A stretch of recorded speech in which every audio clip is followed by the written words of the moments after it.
সামনেই আমার দাদার বিয়ে, আমাদের শপিং তো ডান, কিন্তু যার বিয়ে তারই এখনও শপিং কমপ্লিট হয়নি। অ্যাকচুয়ালি ব্যাপারটা শপিং কমপ্লিটের নয়, ব্যাপারটা হলো যে ওরকম আমরা কোনো স্টোরই খুঁজে পাচ্ছিলাম না যেখানে দাদার মন পছন্দ মতো একটু ইউনিক স্টাইলের আমরা কুর্তা সেট, শেরওয়ানি, ব্লেজার বগেরা বগেরা সব পাই।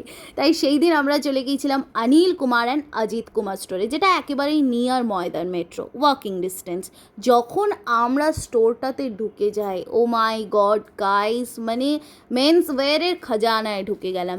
এক একটা কুর্তা সেট, ডিজাইন, তার ওয়ার্ক আমি ভাষায় প্রকাশ করতে পারবো না, আমার এত ভালো লেগেছে। মানে আমি মেন্স ওয়্যারের মনে হচ্ছিল কাশ আমি ছেলে হতাম, আমি এগুলো পরতে পারতাম। তোমরা দেখতেই পাচ্ছ কত সুন্দর ইউনিকভাবে ওয়ার্ক করা প্রতিটা কুর্তা সেট, এবং খুব অ্যাফোর্ডেবল প্রাইসে তোমরা এগুলো পেয়ে যাবে। আমি বুঝতে পারছি না তোমরা ক্যামেরায় কতটা বুঝতে পারছো, বাট আমি যখন সামনে থেকে দেখি আমি প্রতিটা কুর্তার প্রেমে পড়ি। পাগড়িরও তোমরা অনেক ইউনিক কালেকশন পেয়ে যাবে। তোমরা এখানেই দেখতে পাচ্ছ কি সুন্দর করে ওয়ার্ক করা পাগড়িগুলো, তো ভ্যারাইটিস অফ পাগড়ি রয়েছে। অ্যান্ড ইন্ডো ওয়েস্টার্নের সেটসগুলো জাস্ট অসাধারণ, আমি তো সবগুলো দেখাতে পারিনি। অ্যান্ড সিম্পলের মধ্যেও তোমরা দারুণ ওয়ার্ক করা কুর্তা পেয়ে যাবে। অ্যান্ড আমি জানি ছেলেদের সবচেয়ে বড় প্রবলেম হয় এই ব্লেজার কেনা নিয়ে, সঠিক ফিটের পায় না বা সুন্দর মন পছন্দ পায় না, বাট এখানে প্রতিটা ব্লেজারও জাস্ট ইউনিক স্টাইলের ছিল।